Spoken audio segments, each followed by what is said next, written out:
Welcome back to the sweatshop. In today's video, we're going to be working on this 2001 Subaru Outback. What we're going to be doing in today's video is we're going to be replacing the passenger side tie rod end. This here is a really simple job that you can do yourself at home to save yourself some money. Although it is not a very expensive job because it's so easy to do on most cars. Still nice to keep some money in your own pocket. There are two things for you to do if you are going to do this at home. The most important thing, of course, is to make sure you do not crawl underneath your car without the support of jack stands, because you don't want to save yourself a small amount of money and, well, lose your life over it. That is stupid. Second thing is, make sure you get yourself a premium part. I would recommend 3-5 parts. They are made by this company here. It is, where the hell does it say Senkei?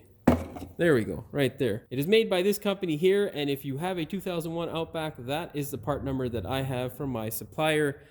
These guys here are great, and yeah, they are basically an OE manufacturer as far as I understand, and I'm pretty sure that's probably what Subaru uses. Nonetheless, good parts. They work really well. Whenever you are getting joints like this, I don't recommend getting one that is serviceable. What that means is it will have a nipple where you can inject grease into the joint. I don't know what it is, but for Japanese cars, especially like stabilizer links, which is another future video I'll be doing, they suck. They end up crapping out.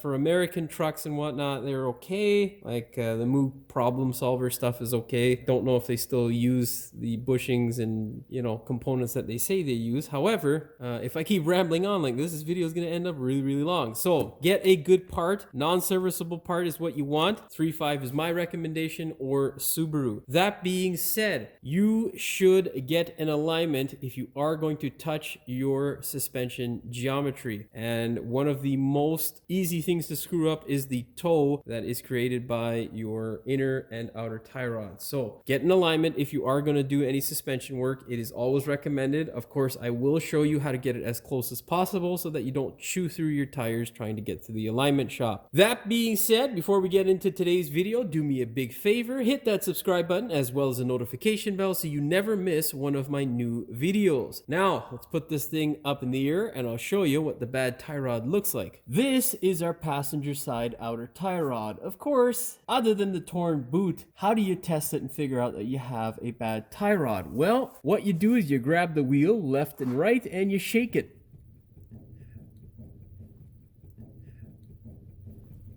You can see that movement there. Of course, that means that this joint is unhealthy and it's going to, at some point, break away. Now, how do you know inside the car when you're driving that you may have a bad tie rod? Most commonly, whenever you have a bad joint, what you're going to hear potentially from time to time with an inner tie rod or outer tie rod is a knock. More commonly with an inner tie rod is where you'll hear a knock. The outer, you'll notice because your alignment will be slightly off, or you will see some feathering or cupping on your tire. That is the most common indicator as to you having a bad tie rod end. That being said, this is a really simple job. All we got to do here is take that nut off, loosen that nut up, make sure you mark it as a reference, and then just twist this guy off. Usually it's pretty straightforward, and with most Japanese cars, this guy isn't rusted to hell. However, it can happen. So hope for the best, prepare for the worst. That being said, go ahead, grab yourself a 19mm socket and fire off the wheel.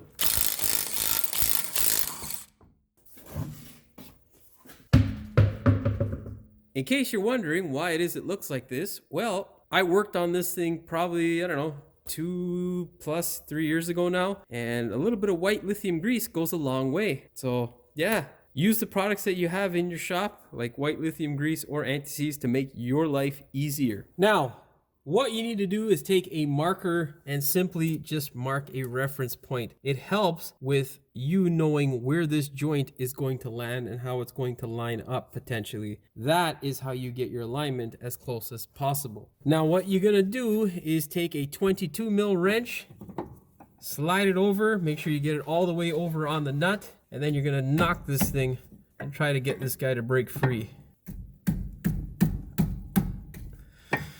Yeah, if that doesn't work, you get a mallet and tap the wrench, because your hand should not be used as a mallet. Of course, if you're a mechanic, you're usually stubborn and not so bright because you're a mechanic. That's why I blame my stupid actions.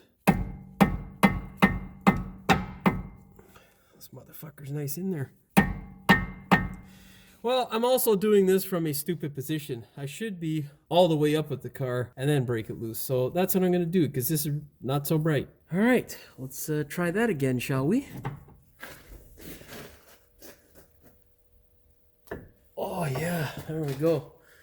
Much easier when you can use all 200 pounds. Well, much easier when you can use your body weight to break it free. Always much easier when you can use your whole body weight to break the goddamn nut free, because that's just smart, unlike what I did initially. So yeah, part of me showing you my mistakes is that you don't make the same stupid ones that I do, like being a mechanic. Well, looks like this joint was replaced at some point, because this is not the original cotter pin. You're going to, of course, get rid of this cotter pin if it will allow you to get it out of the way. It's a really long ass cotter pin. What's the deal there, guy? Anyhow, depends on the day with regards to being a mechanic. It is pretty tough sometimes, to be honest, to justify why it is we do the work that we do, because we're generally underpaid, overeducated on what it is our industry is doing, because pointless in most cases and a waste of our time. But you know, that's all based on opinion. Like, why do you need to run everything through a BCM? That doesn't make any sense. Just to make a mechanic's life harder. That's generally why. It's for cost effectiveness and, you know, less cost for the companies. And there's that goddamn compressor that just shut off like fucking 2 minutes ago on again to ruin my clip. Okay, anyhow, you get the point. This guy's loose. I'm gonna sneak behind there where the camera is and get this stupid cotter pin out. After removing the world's most bent and longest goddamn cotter pin for a tie rod, go ahead, grab a 19 mil and smash off the nut. Now, of course, if you're having as much fun with this job as I am, you can take a ginormous hammer and smash the ever-living crap out of this section here, or on this section there, of the spindle, and the tie rod is going to come out. However, my joints are not as, you know, nice and, well, painless as they used to be. So we're gonna go ahead, grab our tie rod separator. I'm gonna slip this guy into place. I'm gonna grab the appropriate socket, which in this case is a 16 mil, and we're gonna fire this guy off, because I like my joints and I wanna keep them for the rest of my life. If I can get this motherfucker in there, it'd be nice. Okay. I hope that guy's on there because I can't see.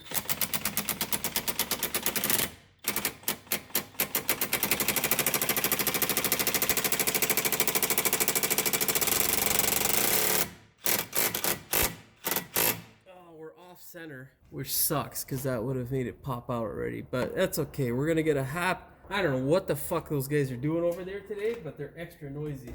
Well, we're kind of off center with the tool, so we're not going to risk it and hammer it anymore and then have the tool come off and, you know, hurt my hand. So we're going to give it some love taps with our hammer to persuade it. Can't really swing because my camera's in the way, so I'm going to move this thing back and smash it because I'm getting irritated. Let the love tapping begin. I mean, you could get a bigger hammer, but fuck it. There you go. Plus, it feels better when you smash the shit out of it. Anyhow, I'm going to go and let the dust settle, as you can see on camera. And I'll be back in about 5 or 10 minutes, and we'll take care of the rest of this wonderful, easy job. Well, supposed to be easy. It's a little taxing today. Okay, back to our tie rod. What you're going to do is get yourself a 13 mil and just twist this guy loose. 13 mils just to hold the outer tie rod, or inner tie rod, sorry, so that your boot doesn't get twisted up and possibly torn, because, you know, they're old and plastic likes to tear. Twist this guy off nicely. I do have a tie rod socket. Really makes things easy if these guys are rusted. However, you pray to God that you never have to deal with that sort of situation. Looks like whoever did this last, there's that fucking compressor again. Looks like whoever did this last did a good thing and actually put on some lubricant. However, they just selected probably the world's cheapest joint. This thing hasn't been on there very long, and well, it's trash already. So yeah, wonderful. Now with the joint, what you want to do is line them up, make sure that they are close enough in terms of size, and you want to see how far, if anything, that these two shafts are offset. What that will tell you is how much you might have to compensate. However, we're a short distance away, so I'm not going to be compensating anything. We're just going to be shoving this guy on there and taking it over for an alignment. That being said, make sure you do this step. It is important. I don't think this is the original joint. Mind you, I don't really know if they replaced it with the original joint. Now, the reason why I'm questioning this, I know this was definitely put on after the fact. It is not the OE joint that came with the car, but this car was involved in some accident there that damaged half the components on that side of the car, and most of them look like they were put on from the dealership. However, in my previous video, I actually showed you what stuff was an issue and stuff that we replaced to remedy the constant knocking or vibration that the customer had at that point. So I'm pretty sure this guy's an aftermarket joint that's just really crappy quality. Anyhow, get your new joint, get your anti-seize, and walk over to the car. Go ahead, put some anti-seize on the threaded portion of the inner tie rod. You douse it quite well. Nice, makes a nice barrier there. Put some on the jam nut. Then, of course, thread this guy on and do the spinaroonie. Oh yeah, almost there. Now is also a good time to check your inner tie rod by checking for play. Just hold the guy there and do the jingle jangle. Now you can see here our joint is upside down. It's got to be the opposite way around. So what I'm going to do is not adjust the nut here. I'm just going to spin this guy here, making sure that my boot does not get torn or moved awkwardly. It will bind up a little bit. What you want to do is just kind of massage it around the neck of the inner tie rod end so that it moves. And then what we're going to do is just simply rotate it until it is the right side up. All right, grab your 13 mil and do the spinaroonie. Now you see there it's twisting. All we want to do is just massage the boot around where it's going to move and get it to cooperate with what we want. Oh, it's actually moving from the other end, which is fine as well. So there we go. Okay, that looks about right for me. Now we're gonna go check the other end and make sure it's on properly, because it looks like they did some jingle jangle with this too. Yeah, well, they did some jingle jangle. However, it's not complete crap. It is okay. They zip tied instead of using a good fastener. So yeah, whatever, not a big deal. Anyhow, now we can go ahead and deal with the other end. Spin off your nut. Make sure this guy here is accessible. The hole should be front to back. And then just tap it up a bit and thread your nut on. Oh, you can use your gun just to run it up so it's a bit tight.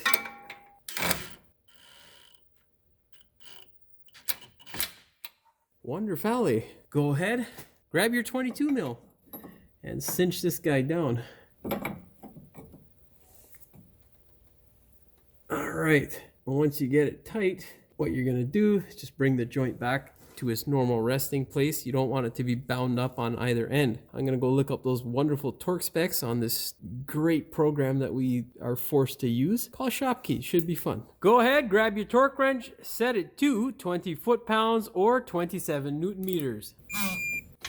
Now, once you've torqued the joint, what you want to do is continue tightening until the through hole for the joint lines up with the notches in the castle nut so you can slide through a cotter pin. Do not exceed more than 60 degrees. Once you've lined it up, go ahead and slide your cotter pin through. Then what you want to do is just bend it over. You can use a vice grip, because if you use your thumb, it's going to hurt.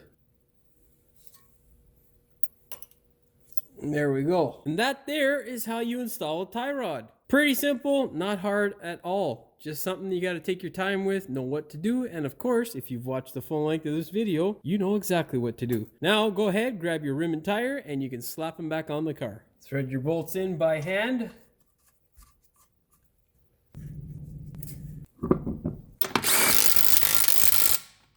Go ahead, set your torque wrench to 65 foot-pounds or 88 newton meters. Well, that's all she wrote for this one. All you got to do now is take the car for an alignment, make sure it drives straight, make sure you don't have any issues that tissues just won't solve. That being said, hopefully you found the video entertaining as well as informative. If you did, please like, share, and subscribe. Don't forget to hit the notification bell so you never miss one of my new videos. And as always, thank you for watching. We will see you in the next one. What we're going to be doing in today's video is a small bit of... I don't know why I put my fucking hand in there. Stupid. Make sure you do yourself a favor and don't get on... I don't know what the fuck I said. I fucked up now. Fuck my flow up with that stupid hand gesture. Gesture. Idiot Jimmy. Gesture. Oh boy, it's supposed to be an easy one. Settle down, camera. Stupid thing. Ah! I do that because sometimes the sound I find fucks with it. All right, let's think it's good there. The more movement it has, the faster it's going to decay into...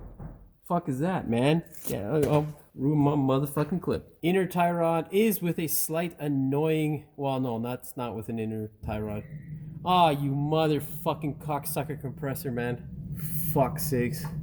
I can't remember what the fuck I was saying. Now, all we need to do is get rid of, well, it's not in fucking frame. After removing the world's longest goddamn cotter pin. Is this fucking thing bouncing around? Why don't you fucking move? Of course you are. Why wouldn't you, you fucking pile of shit? After removing the world's longest, most useful fucking motherfucker, it's bouncing around with my movement. Why the fuck are you doing that? How does that make any sense? It's the fucking camera, not even the fucking... Oh, seriously, man. That's definitely some fucking bullshit right there. Yeah, that was some sort of software bullshit right there. Because look at this. Now it's just auto-focusing instead of trying to dodge my fucking hand. And my neighbor's fucking pounding something to death on the other side. Just can't fucking win, dude. Oh. Supposed to be like a 10-minute job. It's gonna turn into a fucking 45-minute fiasco. Now, of course, if you're having as much fun as I am currently with this wonderful job, you can take a ginormous hammer and fucking smash like my neighbor's smashing currently. Stop fucking bobbing around. Okay, back to our tie rod after a wonderful hour-long hiatus. Half an hour, I don't know, fuck, whatever. Now, you can see here, our joint is actually upside down. No, you can't fucking see it, god damn it. There, you can see it there. Let's reposition the camera so you guys know what the fuck I'm talking about. I should have got a shallow. Yep, let's get a shallow. Son of a bitch. I don't know what the fuck, man. I'm just so pissed off today. Fucking idiots, man. Oh man, I hate that fucking piece of shit compressor. Well, that's all she wrote for this one. Hopefully... Well, that's all she wrote for this one. All you got to do now is take the vehicle for an alignment, blah, blah, blah. This fucking camera's moving. Fucking gimbal makes your life a pain in the ass more so than it fixes it, you know.